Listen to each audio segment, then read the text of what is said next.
Hi ಎಲ್ಲರಿಗೂ ನಮಸ್ಕಾರ. ನೀವು ನೋಡ್ತಾ ಇದ್ದೀರಾ ನ್ಯೂಸ್ ಹಂಟ್ ಕರ್ನಾಟಕ. ನಾನು ನಿಮ್ಮ Manju Gowda. Big boss season 12 finale ವೀಕಲ್ಲಿ ನಾವಿದ್ದೀವಿ. ಇನ್ನೇನು ಈ ವೀಕೆಂಡ್ ಜೊತೆಗೆ ಬಿಗ್ ಬಾಸ್ನ ವಿನ್ನರ್ ಯಾರು ಅನ್ನೋದು ಗೊತ್ತಾಗುತ್ತೆ.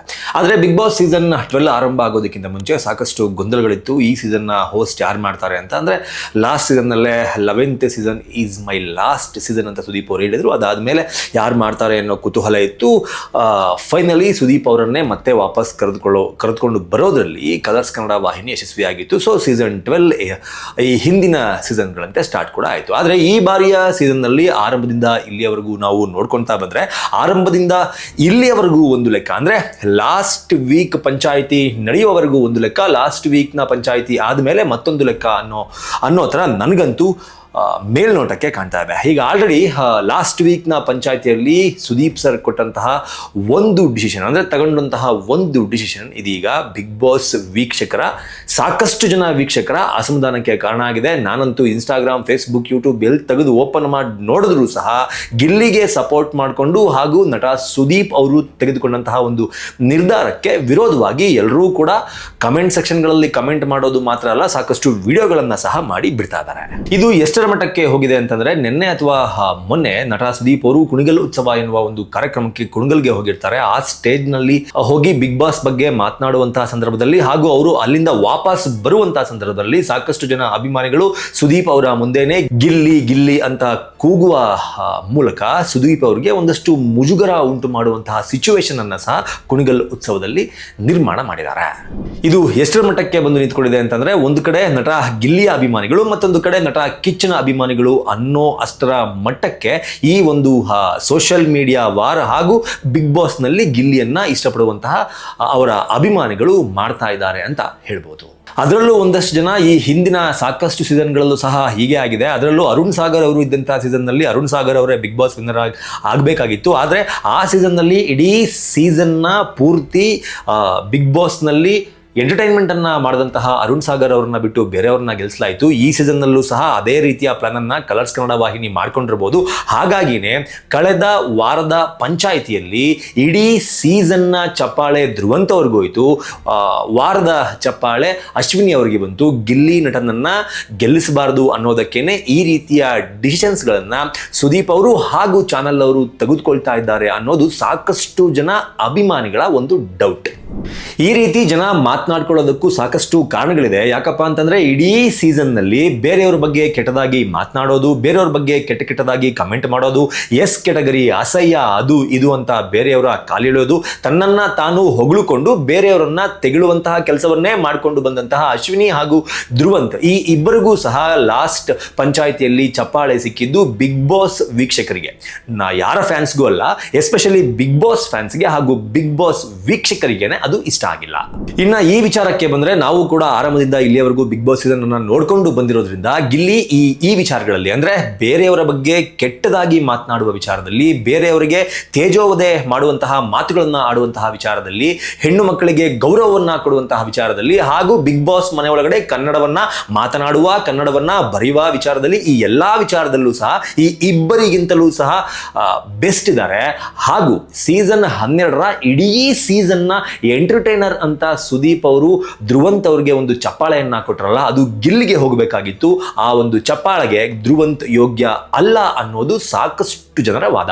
ಸೊ ಇಷ್ಟೆಲ್ಲ ಡೆವಲಪ್ಮೆಂಟ್ಗಳು, ಇಷ್ಟೆಲ್ಲ ಸೋಷಿಯಲ್ ಮೀಡಿಯಾದಲ್ಲಿ ಅಪೋಸ್ಗಳು ಬರೋದಕ್ಕೆ ಸ್ಟಾರ್ಟ್ ಆದಮೇಲೆ ಕಲರ್ಸ್ ಕನ್ನಡ ವಾಹಿನಿಯ ಸೋಷಿಯಲ್ ಮೀಡಿಯಾ ಹ್ಯಾಂಡಲ್ ನಲ್ಲಿ ಮುಂಚೆ ಒಂದು ಪೋಸ್ಟ್ ಅನ್ನ ಹಾಕಲಾಗಿರುತ್ತೆ. ಅಂದ್ರೆ ಇಡೀ ಸೀಸನ್ ನ ಕಿಚ್ಚನ ಚಪ್ಪಾಳೆ ಅಂತ ಯಾವಾಗ ಇಷ್ಟೊಂದು ವಿರೋಧ ಬರೋದಕ್ಕೆ ಸ್ಟಾರ್ಟ್ ಆಯ್ತೋ, ಆ ಪೋಸ್ಟ್ ಅನ್ನ ಚೇಂಜ್ ಮಾಡಿ ಈ ವಾರದ ಚಪ್ಪಾಳೆ ಎನ್ನುವ ಒಂದು ಪೋಸ್ಟ್ ಅನ್ನ ಹಾಕಲಾಗುತ್ತೆ. ಅಲ್ಲಿಗೆ ಕಳೆದ ವಾರದ ಚಪ್ಪಾಳೆ ಅಶ್ವಿನಿ ಹಾಗೂ ಧ್ರುವಂತ್ ಈ ಇಬ್ಬರಿಗೂ ಸಹ ಬಂದಿದೆ ಅನ್ನೋದನ್ನ ಕಲರ್ಸ್ ಕನ್ನಡ ವಾಹಿನಿ ಕನ್ಫರ್ಮ್ ಮಾಡಿದೆ. ಹಾಗೂ ಹೊರಗಡೆಯ ಬಿಗ್ ಬಾಸ್ ವೀಕ್ಷಕರು ಯಾವೆಲ್ಲ ರೀತಿ ರೆಸ್ಪಾನ್ಸ್ ಮಾಡ್ತಾ ಇದ್ದಾರೆ ಅನ್ನೋದನ್ನ ನೋಡಿದ ಮೇಲೆ ಇಡೀ ಸೀಸನ್ ನ ಚಪ್ಪಾಳೆ ಧ್ರುವಂತ್ ಅವರಿಗೆ ಎನ್ನುವ ಒಂದು ಪೋಸ್ಟ್ ಅನ್ನ ಸಹ ಡಿಲೀಟ್ ಮಾಡಿದೆ. ಇನ್ನು ಫಿನಾಲೆ ವೀಕ್ ನ ಹೊಸ್ತಿಲಲ್ಲಿ ನಾವಿದೀವಿ.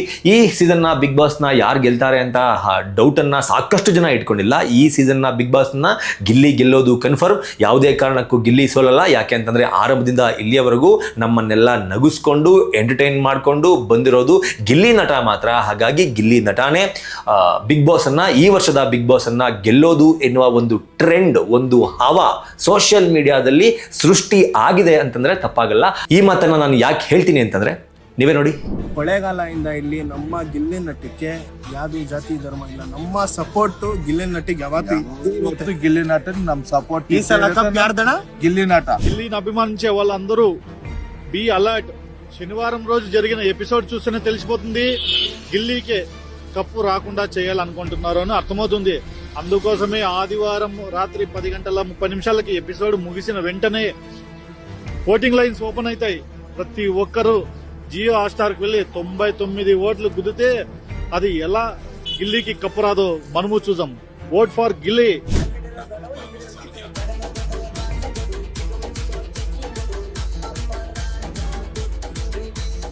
ಫೋನ್ ತಕ್ಕವ ಏನಕ್ಕಜ್ಜಿ ಗಿಲ್ಲಿಗೆ ಓಟ್ ಮಾಡವ ತುಂಬಾ ಇಷ್ಟ ಕಣಮ್ಮ. ನರಸಿಂಹರಾಜ್ ಇದ್ರಲ್ಲ ಹಂಗೆ ಆಡ್ತಾನೆ ಕಣಮ್ಮ. ಅವನ್ ಗೊತ್ಲಿ ಇವ್ನು ಗೊತ್ತಾವನೆ, ಅವ್ನು ಗೆಲ್ಬೇಕು, ಅವ್ನು ಬರ್ಬೇಕು. நாங்கள் கோயம்புத்தூரில் இருக்கோம்.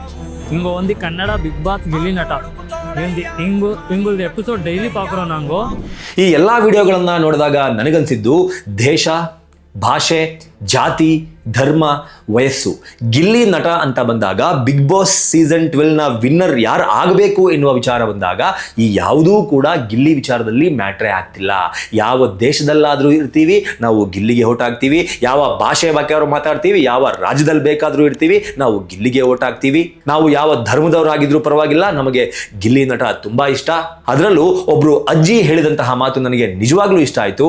ನಾವು ಹಿಂದಿನ ಕಾಲದಲ್ಲಿ ನರಸಿಂಹರಾಜು ಅವರ ಕಾಮಿಡಿಯನ್ನ ನೋಡ್ಕೊಂಡು ಬರ್ತಾ ಇದ್ವಿ. ನನಗೆ ಬಿಗ್ ಬಾಸ್ ಮನೆಯಲ್ಲಿ ಗಿಲ್ಲಿನ ನೋಡಿದಾಗ ಥೇಟ್ ನರಸಿಂಹರಾಜು ತರನೇ ಆಡ್ತಾನೆ ಕಣವ, ಅವನಂದ್ರೆ ನಂಗೆ ತುಂಬಾ ಇಷ್ಟ, ಅವನಿಗೆ ಓಟ್ ಹಾಕ್ಬೇಕು ಕಣವ ಎನ್ನೋ ಒಂದು ಮಾತಿತ್ತಲ್ಲ, ನಿಜವಾಗ್ಲೂ ಆ ಮಾತಿಗೆ ನಾನು ಫಿದಾ ಆದೆ. ಹೌದು, ಕನ್ನಡ ಇಂಡಸ್ಟ್ರಿಗೆ ಈ ನಿಟ್ಟಿನಲ್ಲಿ ಒಬ್ಬ ಕಾಮಿಡಿಯನ್ ಆಗಿ ಮುಂದಿನ ದಿನಗಳಲ್ಲಿ ಗಿಲ್ಲಿ ನಿಲ್ಲೋದು ಕನ್ಫರ್ಮ್ ಅಂತ ನನಗನ್ಸುತ್ತೆ. ಯಾಕಪ್ಪ ಅಂತಂದ್ರೆ ಆತನ ಹಾವ ಭಾವ ಹಾಗೂ ಕಾಮಿಡಿ ಟೈಮಿಂಗ್ಸ್ ಇದೆಯಲ್ಲ ಅದು ಅಷ್ಟು ಪರ್ಫೆಕ್ಟ್ ಆಗಿದೆ. ಸೊ ಈ ಎಲ್ಲ ಆಂಗಲ್ ನಿಂದ ನೋಡ್ತಾ ಇದ್ರೆ ಗಿಲ್ಲಿ ವರ್ಸಸ್ ಅಶ್ವಿನಿ ಗೌಡ ಎನ್ನುವ ರೀತಿಯಲ್ಲಿ ಹೊರಗಡೆ ಸೋಷಿಯಲ್ ಮೀಡಿಯಾದಲ್ಲಿ ಟ್ರೆಂಡ್ ಸೃಷ್ಟಿ ಆಗಿರೋದಂತೂ ಸುಳ್ಳಲ್ಲ. ಇದು ಯಾಕಿಂಗಾಯ್ತು ಅನ್ನೋದನ್ನ ನಾವು ನೋಡೋದಕ್ಕೆ ಹೋದ್ರೆ ತನ್ನನ್ನ ತಾವು ಹೊಗಳ್ಕೊಂಡು ಬೇರೆಯವ್ರನ್ನ ತೆಗಳುತ್ತಾ ನಾನು ಕನ್ನಡ ಹೋರಾಟಗಾರ್ತಿ ಅಂತ ಬಿಗ್ ಬಾಸ್ ಮನೆ ಒಳಗಡೆ ಇರುವಂತಹ ಎಲ್ಲ ಸ್ಪರ್ಧಿಗಳಿಗಿಂತ ಹೆಚ್ಚಾಗಿ ಇಂಗ್ಲಿಷ್ ಅನ್ನ ಬಳಸಿದ ವ್ಯಕ್ತಿ ಇವರು. ಅದರ ಜೊತೆಗೆ ಇವರಿಗೆ ಕನ್ನಡವನ್ನ ಬರೆಯೋದಕ್ಕೆ ಬರೋದಿಲ್ಲ, ಕನ್ನಡ ಇವರಿಗೆ ಕರೆಕ್ಟ್ ಆಗಿ ಗೊತ್ತಿಲ್ಲ. ಹಿಂಗಿದ್ರೂ ಕೂಡ ಇಂಥವರನ್ನ ಇನ್ನೂ ಬಿಗ್ ಬಾಸ್ ಮನೆಯಲ್ಲಿ ಇಟ್ಕೊಂಡಿದ್ದೀರಾ. ಹಾಗೂ ಇತ್ತೀಚೆಗೆ ವಾಹಿನಿ ನಡ್ಕೊಳ್ತಾ ಇರುವಂತಹ ರೀತಿನ ನೋಡ್ತಾ ಇದ್ದಾರೆ. ಫಿನಾಲೆನಲ್ಲಿ ಗಿಲ್ಲಿನ ಕೆಳಗಿಟ್ಬಿಟ್ಟು ಅಂದ್ರೆ ಗಿಲ್ಲಿನ ಸೋಲಿಸ್ಬಿಟ್ಟು ಅಶ್ವಿನಿ ಗೌಡ ಅವರನ್ನೇ ಗೆಲ್ಲಿಸುವ ನಿರ್ಧಾರವನ್ನ ಮಾಡಿರಬಹುದು ಅನ್ನೋದು ವೀಕ್ಷಕರ ವಾದ ಹಾಗೂ ಅವರಿಗಿರುವಂತಹ ಒಂದು ದೊಡ್ಡ ಡೌಟ್.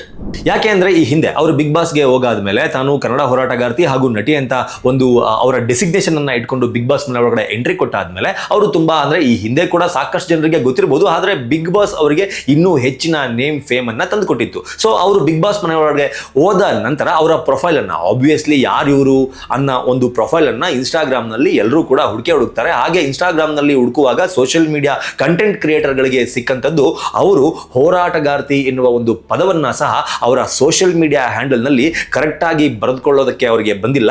ಇಂಥವರು ಹೇಗೆ ಕನ್ನಡ ಹೋರಾಟಗಾರ್ತಿ ಆಗ್ತಾರೆ ಎನ್ನುವ ಪ್ರಶ್ನೆ ಕೂಡ ಎದ್ದಿತ್ತು. ಅದನ್ನ ಗಮನಿಸಿದಂತಹ ಅವರ ಸೋಷಿಯಲ್ ಮೀಡಿಯಾ ಹ್ಯಾಂಡಲರ್ಗಳು ಅದನ್ನ ಅದಾದ ನಂತರ ಸರಿ ಮಾಡಿದ್ರು. ಸ್ಕ್ರೀನ್ ಮೇಲೆ ನೀವು ನೋಡ್ತಾ ಇರ್ಬೋದು ಮೊದಲಿಗೆ ಏನಿತ್ತು ಆ ನಂತರ ಏನಾಯ್ತು ಅಂತ. ಸೊ ಕಲರ್ಸ್ ಕನ್ನಡ ವಾಹಿನಿ ಬಿಗ್ ಬಾಸ್ಗೆ ಸಂಬಂಧಪಟ್ಟಂತೆ ಪ್ರತಿನಿತ್ಯ ಒಂದಷ್ಟು ಪ್ರೋಮೋಗಳನ್ನು ಸಹ ಸೋಷಿಯಲ್ ಮೀಡಿಯಾ ಹ್ಯಾಂಡಲ್ಗಳಲ್ಲಿ ಬಿಡುವಂತಹ ಕೆಲಸವನ್ನ ಆರಂಭದಿಂದ ಮಾಡಿಕೊಂಡೇ ಬರ್ತಾ ಇದೆ. ಇವತ್ತು ರಿಲೀಸ್ ಆಗಿರುವಂತಹ ಪ್ರೋಮೋದಲ್ಲಿ ಮತ್ತೆ ಪ್ರೂವ್ ಆಗಿದೆ ಅಶ್ವಿನಿ ಗೌಡ ಅವರಿಗೆ, ಅಂದ್ರೆ ಕನ್ನಡ ಹೋರಾಟಗಾರ್ತಿ ಅಶ್ವಿನಿ ಗೌಡ ಅವರಿಗೆ ಕನ್ನಡವನ್ನ ಬರೆಯೋದಕ್ಕೆ ಬರಲ್ಲ ಅನ್ನೋದು ಇವತ್ತಿನ ಪ್ರೋಮೋದಲ್ಲೂ ಸಹ ಪ್ರೂವ್ ಆಗಿದೆ. ನೀವು ಸ್ಕ್ರೀನ್ ಮೇಲೆ ನೋಡ್ತಾ ಇರ್ಬೋದು ಅಶ್ವಿನಿ ಗೌಡ ಅವರು ಬೋರ್ಡ್ ಮೇಲೆ ಛಲಗಾರ್ತಿ ಅಂತ 2 ಸಲ ಬರೆದಿದ್ದಾರೆ. ಆದ್ರೆ ಆ 2 ಸಲನೂ ತಪ್ಪಾಗಿ ಬರೆದಿದ್ದಾರೆ. ಅಶ್ವಿನಿ ಬರೆದಿರುವ ಛಲಗಾರ್ತಿ ಇದು, ಆದರೆ ಸರಿಯಾದ ಛಲಗಾರ್ತಿ ಪದವನ್ನ ಬರೆಯೋದು ಹೆಂಗೆ ಅಂದ್ರೆ ಅದು ಹಿಂಗೆ. ಕೇವಲ ಛಲಗಾರ್ತಿ ಮಾತ್ರ ಅಲ್ಲ, ಹಠವಾದಿ ಎನ್ನುವ ಒಂದು ಪದವನ್ನ ಸಹ ಕನ್ನಡದಲ್ಲಿ ಅಶ್ವಿನಿ ಅವರಿಗೆ ಕರೆಕ್ಟ್ ಆಗಿ ಬರೆಯೋದಕ್ಕೆ ಬಂದಿಲ್ಲ ಅನ್ನೋದು ಈ ಪ್ರೋಮೋದಲ್ಲಿ ಇವತ್ತು ಪ್ರೂವ್ ಆಗೋಗಿದೆ. ಈ ಎಲ್ಲದರ ಜೊತೆಗೆ ಗಿಲ್ಲಿ ಫ್ಯಾನ್ಸ್ ಮಾಡ್ತಾ ಇರುವಂತಹ ಮತ್ತೊಂದು ವಾದ ಏನಪ್ಪಾ ಅಂತಂದ್ರೆ ಕಲರ್ಸ್ ಕನ್ನಡ TRP ವಿಚಾರ ಅಂತ ಬಂದಾಗ ಜಿ ಕನ್ನಡ ವಾಹಿನಿಯನ್ನ ಓವರ್ಟೇಕ್ ಮಾಡೋದಕ್ಕೆ ಆಗೇ ಇರಲಿಲ್ಲ. ಸೀಸನ್ 12ನ ಬಿಗ್ ಬಾಸ್ ಬಂದ ಮೇಲೆ ಕಲರ್ಸ್ ಕನ್ನಡ TRP ವಿಚಾರದಲ್ಲಿ ಜಿ ಕನ್ನಡವನ್ನ ಬ್ರೇಕ್ ಮಾಡ್ತು. ಅದಕ್ಕೂ ಕೂಡ ಗಿಲ್ಲಿ ನಟ ಬಿಗ್ ಬಾಸ್ನಲ್ಲಿ ಆಡಿದಂತಹ ಆಟವೇ ಕಾರಣ. ಇಂತಹ ಗಿಲ್ಲಿ ನಟನನ್ನ ಇಡೀ ಸೀಸನ್ನ ಎಂಟರ್ಟೈನರ್ ಎನ್ನುವ ಬಿರುದನ್ನ ಕೊಟ್ಟು ಕಿಚ್ಚನ ಚಪ್ಪಾಳೆಯನ್ನ ಕೊಡೋದನ್ನ ಬಿಟ್ಟು ಲಾಸ್ಟ್ ವೀಕ್ನಲ್ಲಿ ಧ್ರುವಂತ್ ಅವರಿಗೆ ಚಪ್ಪಾಳೆಯನ್ನ ಕೊಟ್ಟಿದ್ದೆ ಈ ಎಲ್ಲ ಬೆಳವಣಿಗೆಗಳಿಗೆ ಕಾರಣ ಅಂತ ನನಗನ್ನಿಸ್ತಾ ಇದೆ. ನಿಮಗೇನು ಅನ್ನಿಸ್ತಾ ಇದೆ? ಲಾಸ್ಟ್ ವೀಕ್ನಲ್ಲಿ ಕಿಚ್ಚನ ಚಪ್ಪಾಳೆ, ಇಡೀ ಸೀಸನ್ನ ಕಿಚ್ಚನ ಚಪ್ಪಾಳೆ ಧ್ರುವಂತ್ಗೆ ಹೋಗಿದ್ದು ಸರಿ ಅಂತ ನಿಮ್ಗನ್ನಿಸ್ತಾ ಇದೆಯಾ? ಅಥವಾ ಸೋಷಿಯಲ್ ಮೀಡಿಯಾದಲ್ಲಿ ಗಿಲ್ಲಿ ನಟನ ಅಭಿಮಾನಿಗಳು ಮಾಡ್ತಾ ಇರುವಂತಹ ವಾದ ಸರಿ ಅನ್ನಿಸ್ತಾ ಇದೆಯಾ? ಅದರ ಜೊತೆಗೆ ನಿಜವಾಗ್ಲೂ ಬಿಗ್ ಬಾಸನ್ನು ಯಾರು ಗೆಲ್ಲಬೇಕು, ಯಾರಿಗೆ ಆ ಅರ್ಹತೆ ಇದೆ ಅನ್ನೋದನ್ನು ಕಮೆಂಟ್ ಸೆಕ್ಷನ್ ಮೂಲಕ ತಿಳಿಸಿ ಅಂತ ಕೇಳ್ಕೊತಾ ಈ ವಿಡಿಯೋನ ಮುಗಿಸ್ತಾ ಇದ್ದೀನಿ. ನಮಸ್ಕಾರ.